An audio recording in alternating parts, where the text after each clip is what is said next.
What's up, guys? Welcome back to the channel. Today we're going to continue working on the Serveta Jet 200. In the last video you saw that I got the transmission all refreshed and gone over, and I also got the drive parts all installed. So today we're going to put the Kickstart cover back on with a new gasket, and maybe go to the other side and install the new ignition system with the new flywheel. So yeah, if you guys are ready, let's get to it. Okay, so the first thing we're going to do is remove this Kickstart lever, because there is a oil seal underneath this washer that I'm going to be replacing. So this is an 11mm bolt. Just going to do that all the way. This might be a little rusty.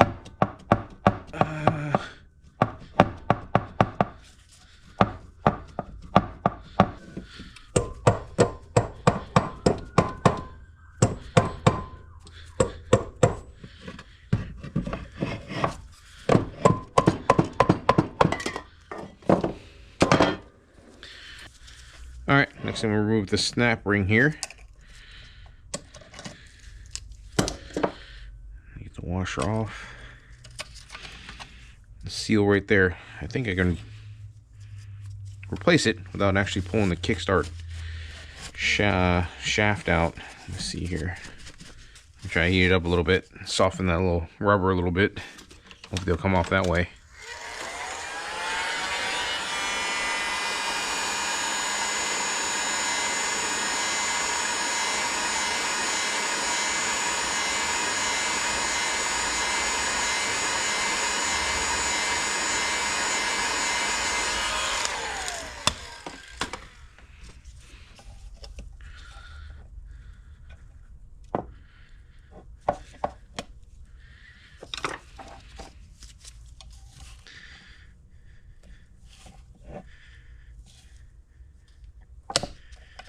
All right, that worked.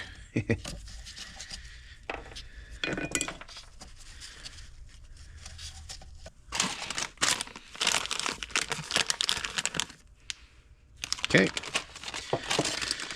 I believe the two seals I have left are for the front hub. So when I go to take the front hub off and change the tire, I'll go ahead and change those seals as well. So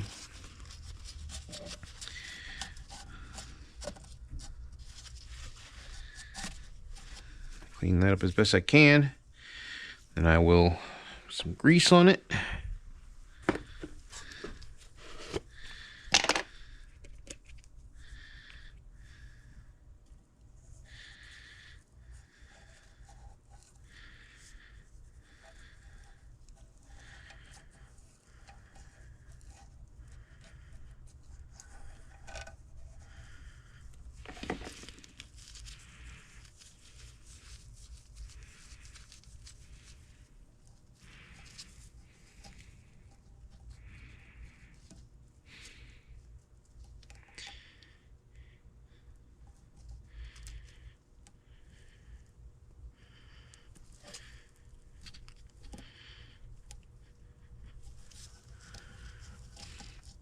All right, let me find a socket so I can tap this thing on there.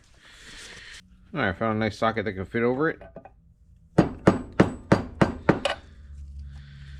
you go, perfect. All right, I knocked the rust off the end of that shaft, so now we'll put the washer and the snap ring back in place.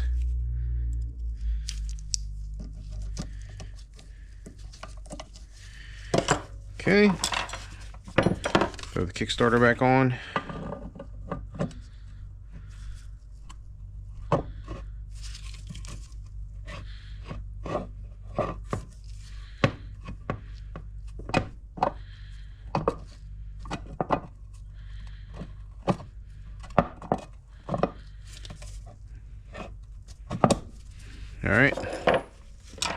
All right, and knock the rust off this bolt.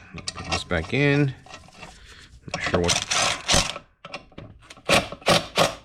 Not sure what the torque spec is on that, but I think nice and snug is good enough. All right, now this cover is ready to be put back onto the engine case. But first, I'm going to clean off all these surfaces here with my gasket remover tool.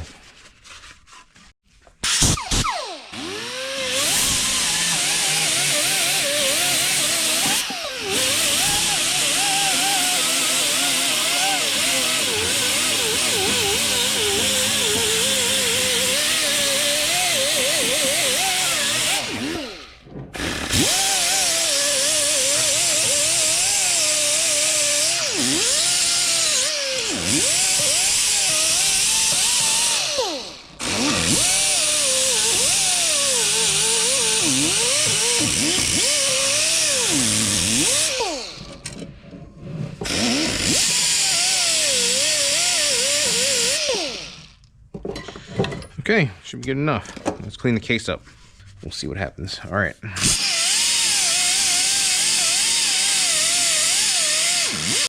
All right, it's being a pain in the butt because all these studs are in the way, so I'm gonna use my old method. The Scotch pads and brake clean, and just give the case a nice once over, and it should be good enough.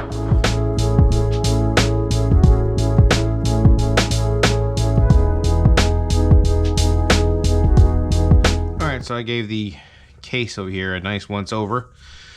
Now I'm gonna put a new gasket on it. I believe it goes something like this. Maybe that's upside down. Let me see this.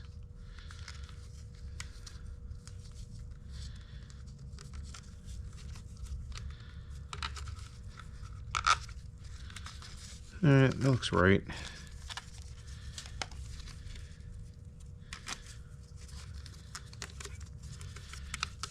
I'm not using Yamabond 4 on this surface because it doesn't need to be airtight,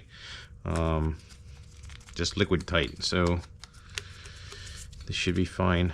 All right, that's it. I'll slap the case back on, or the cover back on. Just a nice little wipe real quick. Okay, took me a minute to figure this out, but it goes something like this. Yeah, like that.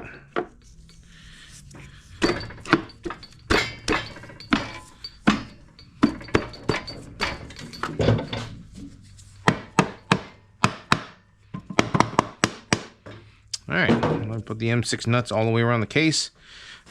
These two, I believe, are for the exhaust mounts, if I remember correctly. So yeah, let's get these M6 ones on first.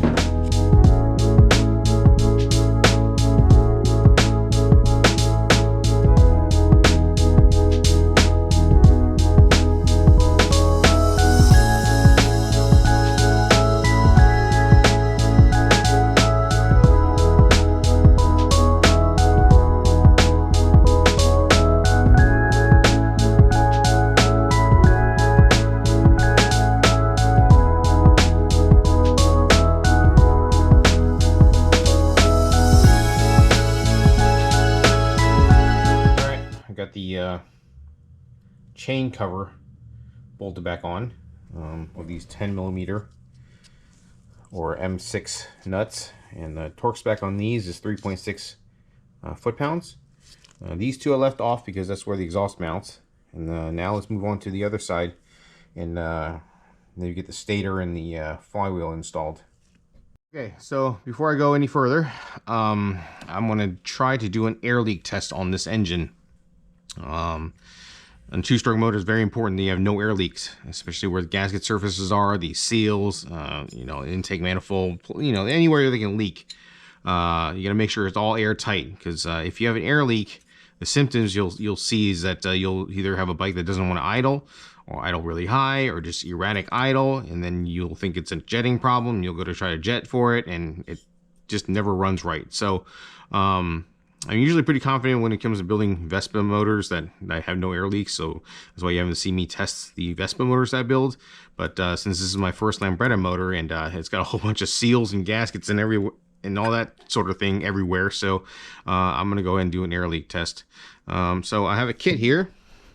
This is actually from MB Scooters. It comes with a bunch of different attachments. So what you need to do is plug all the holes. So the exhaust port, the intake port, the spark plug, which I already have in there.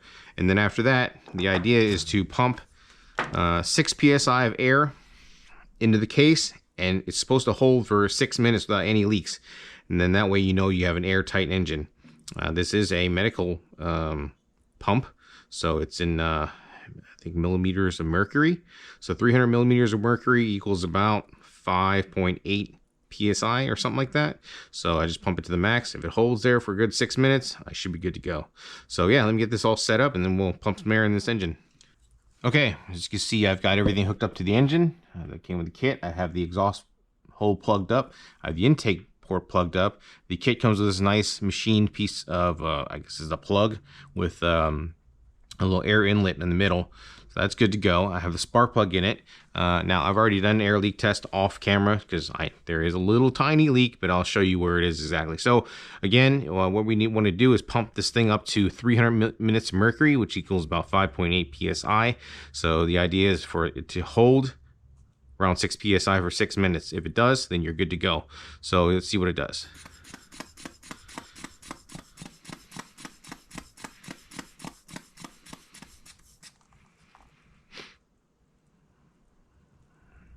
Okay, so you can see the needle is, I don't know if you can see that or not, but the needle is slowly leaking or slowly moving. So there is a little tiny leak somewhere. It's not a major one, so I'm not too concerned. But like I said, I already did this test off camera, and I already know where the leak is. But for you to find a leak, what you need to do is spray soapy water on all the joints. Like here, intake manifold, oil seal here, and gasket surfaces. So on this motor particularly, I'll show you where the leak is. All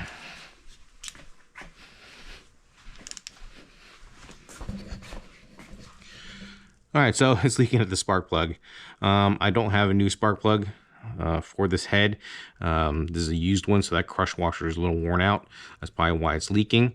So once I replace the spark plug with a new one, I'm pretty sure this leak will go away and we should be good to go. But like I said, yeah, this is pretty important when it comes to two-stroke engines, especially ones that you've never done before, like I haven't done this one before, to test it. Because if you do have an air leak, you're going to be chasing a lot of problems. So yeah, this is a pretty important step. You don't have to have a nice kit like I do. I've seen people do with like a radiator hose and, you know, just a piece of metal and some rubber and whatever, anything you can do to cap those openings, and then also hook up a medical pump to it. You should be able to do an air leak test on your own. So yeah, let's move on to the next thing, which is putting the stator and the flywheel on. All right, as I mentioned in earlier videos, I will be upgrading the electrical system to 12 volts.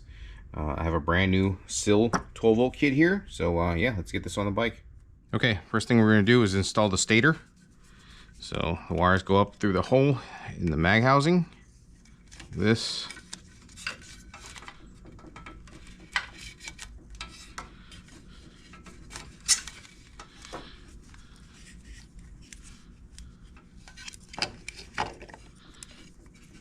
It's 3 mounting points, 3 M6 bolts. This one has a little wire retaining clip on it, so I'll put this one on first.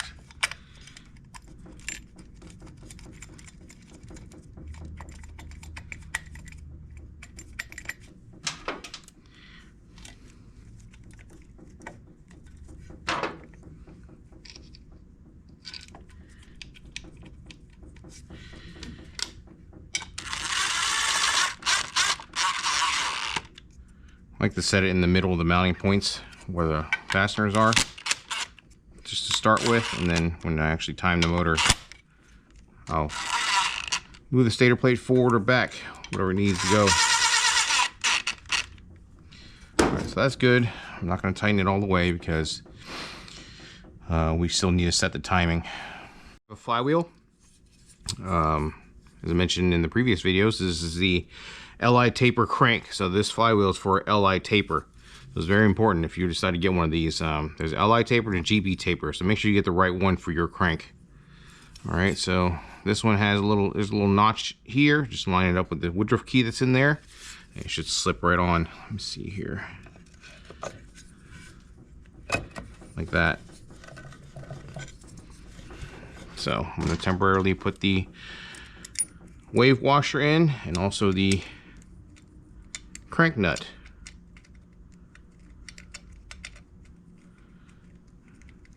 Again, I'm not going to do it extremely tight because we still need to set the timing. And this nut is reverse thread, so don't forget when you go to put it on.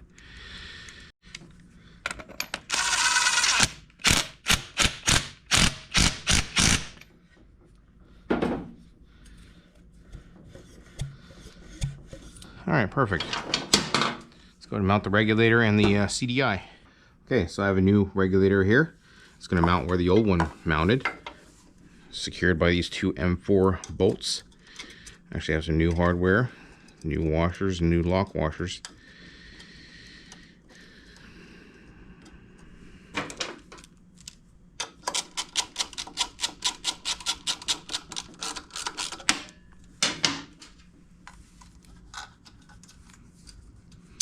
I know I said I was going to remove all the wiring in this bike, but the more I look at it, there's a lot of things I have to actually remove to change the wiring. And I really don't want to buy all these, for example, these little metal zip ties and things like that. And also the tank I have to remove, and these little straps up here look a little fragile, so I'd rather not break those straps. So what I'm going to do is try to use the wiring that came on the bike and make it work. So, all right, I've got the regulator mounted, nice and solid. I'm going to go on the other side and mount the CDI. All right, so as you see, the factory coil is still mounted here.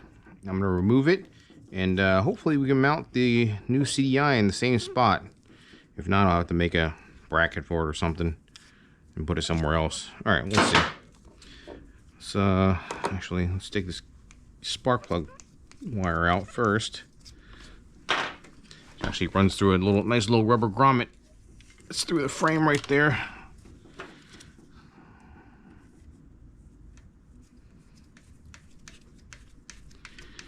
Cool. All right.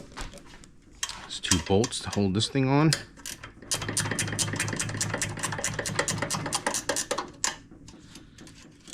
Alright, so I got the old coil off of here, and let's see if this thing can mount in the same spot. And it doesn't look like it. Alright, let me see what we can do.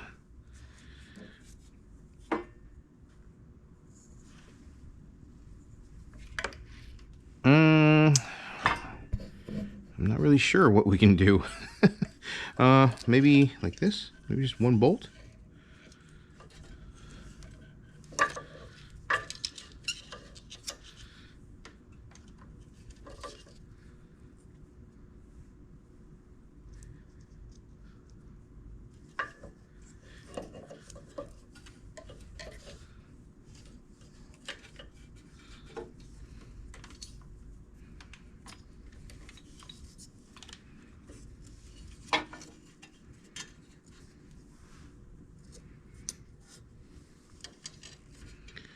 That might work for now. Just mount it on 1 bolt.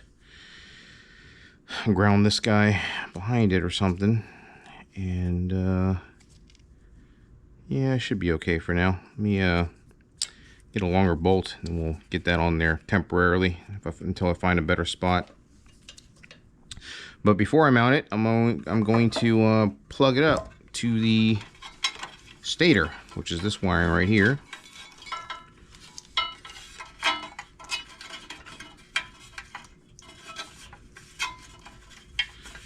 And this guy back here.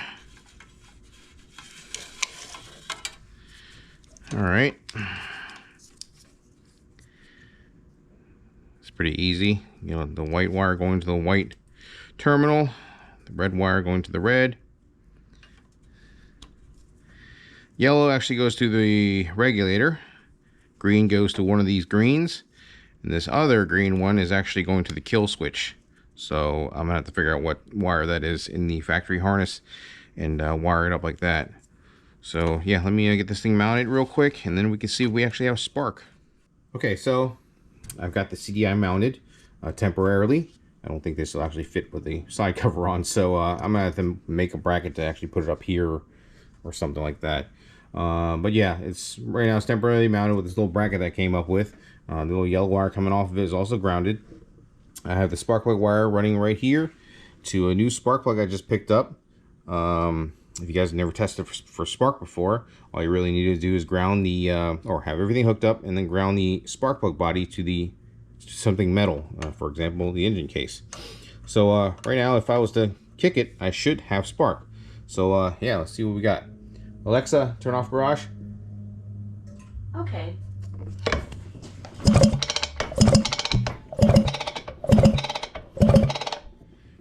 Alexa, turn on garage. Okay. All right, we have spark. So technically, all I really need to do is reinstall the carb after I clean it, put some fuel in it and the exhaust, and I should be able to kick this motor over.